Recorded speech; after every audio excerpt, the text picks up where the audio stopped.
Hello అండి, అందరికీ నమస్కారం. Welcome back to daily info Telugu YouTube channel. Andhra Pradesh రాష్ట్రంలో వాహన మిత్ర పథకానికి సంబంధించి ఎప్పటికప్పుడు లేటెస్ట్ అప్డేట్స్ మొత్తం కూడా మన ఛానల్ నుంచి అయితే మీకు అందరికీ తెలియజేపరుస్తూ ఉన్నాను. అలాగే ప్రీవియస్గా పెట్టినటువంటి వీడియోస్ అన్నిటికీ కూడా చాలా బాగా రెస్పాండ్ అయితే అయ్యారండి. సో మనకు తాజాగా ఈ పథకానికి సంబంధించి మరొక కొత్త అప్డేట్ కూడా వచ్చింది. ప్రీవియస్గా పెట్టినటువంటి వీడియోస్ కింద కమెంట్స్లో చాలామంది కూడా అర్హుల జాబితాల గురించి అయితే అడిగారు. ఎట్టకేలకి మనకు ఈ అర్హులు అనర్హుల జాబితాలు అయితే వచ్చేసాయి. ఈ యొక్క జాబితాలను ఎక్కడికి వెళ్ళి చెక్ చేసుకోవాలి, ఎలా చెక్ చేసుకోవాలి అనే విషయం గురించి మీకు క్లియర్గా చెప్తాను. దీంతో పాటుగా చాలామంది చెప్తూ ఉన్నారండి, ఈ యొక్క ఎన్బిఎం పోర్టల్లో ఆన్లైన్ స్టేటస్ చెక్ చేసుకున్నప్పుడు మాకు అప్లికేషన్ స్టేటస్ వద్ద పెండింగ్ ఎట్ వెహికల్ నెంబర్ అని చూపిస్తుంది, మాకు అమౌంట్ వస్తుందా రాదా అని అడుగుతూ ఉన్నారు. ఈ విధంగా చూపిస్తే ఏం చేయాలి, ఏం చేస్తే 15,000 రూపాయలు వస్తుంది, ఈ వివరాల గురించి కూడా చెప్తాను. అలాగే చాలామంది పేర్లు అర్హులు అయినా సరే అనర్హుల జాబితాలో అయితే చేర్చబడి ఉన్నాయన్నమాట. ఈ విధంగా చేర్చబడి ఉంటే ఏం చేస్తే మళ్ళా అర్హుల జాబితాలో వచ్చి 15,000 రూపాయలు వస్తుంది. ఏం చేయాలి, ఈ వివరాల గురించి కూడా క్లియర్గా ఎక్స్ప్లెయిన్ అయితే చేస్తాను. మీరందరూ కూడా తప్పకుండా వీడియోని అయితే ఎండ్ వరకు చూడండి. ఎండ్ వరకు చూసి ఈ యొక్క ఎక్స్ప్లెనేషన్ కనుక నచ్చినట్లయితే మీరు లైక్ చేసి అందరికీ కూడా షేర్ చేయండి. అలాగే ఫస్ట్ టైం కనుక ఎవరైనా ఛానల్ని విజిట్ చేయడానికి వచ్చినటువంటి వాళ్ళు ఉన్నట్లయితే ఛానల్ని సబ్స్క్రైబ్ చేసుకునేసి పక్కనే ఉన్నటువంటి బెల్ ఐకాన్ని క్లిక్ చేసి ఆన్లో అయితే పెట్టుకోండి. ఒకసారి టెలిగ్రామ్ గ్రూప్ను కూడా విజిట్ చేయండి. అక్కడ కూడా మీరైతే నన్ను కాంటాక్ట్ అవ్వచ్చు. మీకు ఎటువంటి డౌట్ ఉన్నా సరే కమెంట్ సెక్షన్లో అక్కడ కూడా అడిగి మీరు క్లారిఫై అయితే చేసుకోవచ్చు అనమాట. లేట్ చేయకుండా టాపిక్లో కనుక వచ్చేసినట్లయితే మొట్టమొదటిగా చాలామంది కూడా మీరు ఇక్కడ స్క్రీన్ మీద అయితే చూస్తూ ఉన్నారు. నన్ను టెలిగ్రామ్ గ్రూప్ ద్వారా అయితే అడిగారనమాట. స్టేటస్ చెక్ చేసుకొని ఈ విధంగా పెట్టి నన్ను అయితే అడిగారు. కొంతమంది వచ్చేసి ఈ విధంగా లిస్టులు కూడా సెండ్ చేయడం అయితే జరిగింది వాళ్ళకు సంబంధించి. ఓకేనా? మీరు కూడా ఈ విధంగా సెండ్ చేసి మీరు అడిగినట్లయితే నేను వెంటనే అక్కడ క్లారిఫై అయితే చేస్తాను. ఇకపోతే మనకు మొట్టమొదటిగా ఈ యొక్క వాహన మిత్ర పథకానికి సంబంధించి విడుదల తేదీని అయితే చేంజ్ చేశారండి. ఇదివరకు మనకు 2వ తారీఖున విడుదల చేస్తామని చెప్తూ ఉన్నారు. బట్ తాజాగా ఈరోజు ఆ యొక్క విడుదల తేదీని 4వ తేదీకి అయితే మార్పు చేశారు. ఓకేనా? కాబట్టి 4వ తారీఖున ఎప్పుడు విడుదల చేస్తారు అంటే మనకు ఈ యొక్క 15,000 రూపాయలను మనకు సాయంత్రం 4 గంటలకైతే బ్యాంకు ఖాతాలకు జమ చేస్తామని తాజాగా అప్డేట్ అయితే వచ్చిందనమాట. కాబట్టి ఈ లోపల మీరు ఇంకా ఎవరైనా గ్రీవెన్స్ పెట్టుకోకుండా అలాగే పెండింగ్లో పెట్టుకున్నట్లయితే ప్రతి ఒక్కరు కూడా గ్రీవెన్స్ పెట్టుకోండి. అండ్ అదేవిధంగా ఇంకా ఎవరైనా చలానాలు పే చేసుకోకుండా అదేవిధంగా పెండింగ్లో పెట్టుకున్నట్లయితే మీరు చలానాలు పే చేసుకోండి. ఫిట్నెస్ సర్టిఫికేట్ను కూడా క్లియర్ చేసుకోండి. ఇవన్నీ కూడా క్లియర్ చేసుకోండి. మనకు దాదాపుగా ఈరోజు ఎంత డేట్ వచ్చి 27 అనమాట. మనకు 1 వీక్ వరకు అయితే టైం అయితే ఉంది. మీరు వీలైనంత త్వరగా ఈ పెండింగ్లో ఉన్నటువంటి వాటన్నిటిని కూడా క్లియర్ చేసుకోండి. మనకు ప్రభుత్వం కొంత టైం అయితే ఇచ్చిందనమాట. మీకు ఇదొక మంచి అవకాశంగా అయితే చెప్పుకోవచ్చు. ఇవన్నీ క్లియర్ చేసుకుంటేనే మీకు అమౌంట్ అయితే వస్తుందండి, లేదంటే రాదనమాట. అందుకొరకు మళ్ళా చెప్తూ ఉన్నాను మీకు. ప్రభుత్వం మరొక అవకాశం ఇచ్చింది కాబట్టి ఈ 1 వీక్ లోపల పెండింగ్లో ఏమన్నా ఉన్నట్లయితే వెంటనే క్లియర్ చేసి పెట్టుకోండి. ఓకేనా? మీకు ఏమైనా డౌట్ ఉన్నా సరే కమెంట్ సెక్షన్లో అడగండి. దానికి సంబంధించి నేను క్లియర్గా ఎక్స్ప్లెనేషన్ కూడా ఇస్తాను మళ్ళా. ఎవరు కూడా ఈ పథకం కింద వచ్చేటువంటి డబ్బులైతే వదులుకోవద్దండి. అర్హులైండు కూడా చాలామంది కూడా కోల్పోతూ ఉంటారు డబ్బులని. ప్రతి ఒక్కరు కూడా మీకు ఏమన్నా పెండింగ్లో ఉన్నట్లయితే వాటన్నిటిని కూడా క్లియర్ చేసుకోండి. ప్రభుత్వం మనకు ఆర్థిక సహాయం కింద అయితే అందజేస్తుంది కాబట్టి అందరూ కూడా ఈ 15,000 రూపాయలు పొందండి. ఇక నెక్స్ట్ వచ్చేసి మనకు ఈ యొక్క వాహన మిత్ర పథకానికి సంబంధించి చాలామందికి ఎన్పిసిఐలో ఇన్యాక్టివ్ ఉందని చూపిస్తూ ఉంటాయన్నమాట. ఇక్కడ చూడొచ్చు, మీరు స్క్రీన్ మీద కూడా కనిపిస్తుంది. ఇక్కడ మ్యాక్సిమం చాలామందికి కూడా యాక్టివ్లు అయితే చూపిస్తుంది. ఒక్క పర్సన్కి ఇక్కడ లాస్ట్లో ఇన్యాక్టివ్ అయితే ఉందన్నమాట. ఈ విధంగా బ్యాంక్ స్టేటస్ దగ్గర ఎన్పిసిఐ ఇన్యాక్టివ్ ఉన్నట్లయితే మీకు అమౌంట్ అయితే ఖచ్చితంగా పడదండి. మీరు వెంటనే మీకు బ్యాంక్ దగ్గరికి వెళ్ళైనా సరే లేదంటే మీ యొక్క మొబైల్ ఫోన్లో అయినా సరే ఈ ఎన్పిసిఐ లింక్ అయితే చేసుకోండి. యూట్యూబ్లోకి వెళ్ళైతే చాలా వీడియోస్నే ఉంటాయన్నమాట.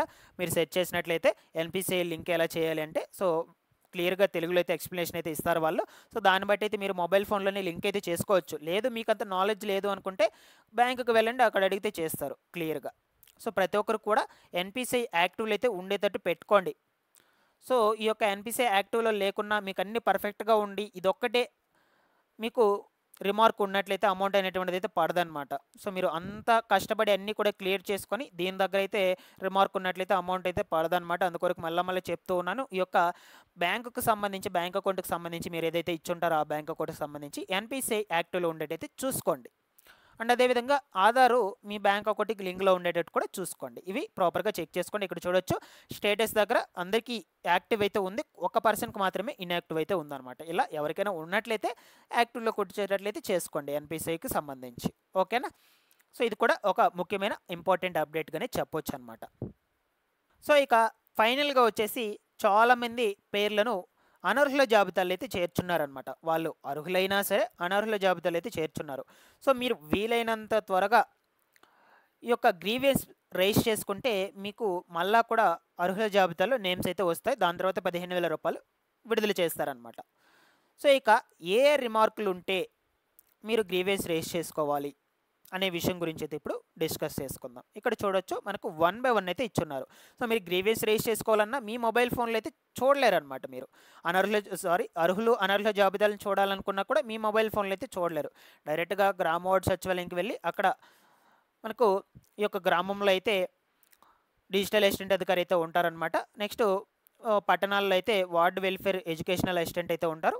సో వాళ్ళనైతే సంప్రదించాలి మీరు. వాళ్ళని సంప్రదిస్తే వాళ్ళు మీకు చూపిస్తారు అర్హులు అనర్హుల జాబితాలను. అండ్ అదేవిధంగా గ్రీవెన్స్ రైజ్ చేసుకోవాలన్నా వాళ్ళ దగ్గరికే వెళ్ళి ఫిర్యాదులు అయితే పెట్టుకోవాలి మీరు. చాలామంది కూడా అడిగారు ఫిర్యాదులు పెట్టుకోవాలంటే ఎక్కడికి వెళ్ళాలి అని.